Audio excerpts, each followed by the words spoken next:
আমি বিনয়ের সাথে বলতে চাই, একজন মানুষের যেন আমরা এই সুযোগটা হাতছাড়া না করি। আল্লাহ তাআলা দুনিয়ার আসমানে এসে তারপরে বান্দাকে ডেকে ডেকে বলেন, আল্লাহ মিন মুবতালান, তোমাদের মধ্যে কেউ কি অসুস্থ আছো, ফাউআফিয়াহু, আমি তাকে সুস্থতা দান করব। আল্লাহ মিন মুস্তাগফিরিন ফাগফির লাহ, তোমাদের মধ্যে কেউ কি আছো ক্ষমা প্রার্থনা করে, আমি তাকে ক্ষমা করে দিব।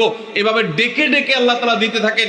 টোটাল 24 ঘন্টার মধ্যে যেই সময়টার দোয়া ফেরত দেয়া হয় না, যেই সময়টার দোয়া মিস হওয়ার সম্ভাবনা খুবই কম, আপনার দোয়ার বেসিক শর্তগুলো ঠিক থাকলে এই দোয়া কবুল হওয়ার সম্ভাবনা জোরালো, সেই সময়টা হলো ভোর রাতের সময়টা। রমজান মাসে এই সময়টাতে দোয়ার যে সুযোগ তৈরি হয়, দোয়ার যে বিশাল সুযোগ আপনি পান, এই সুযোগটা হাতছাড়া করে আপনি শুধুমাত্র খেয়ে দিয়ে এই সময়টাকে পার করে দেন, এটা কখনো বুদ্ধিমানের কাজ হতে পারে না। এই জন্য রমজান মাসের ভুলগুলোর মধ্যে থেকে একটা হলো যে সাহরির সময়টাতে, ভোর রাতের সময়টাতে, দোয়া কবুলের গুরুত্বপূর্ণ সময়টাতে আমরা দোয়া তো করিই না।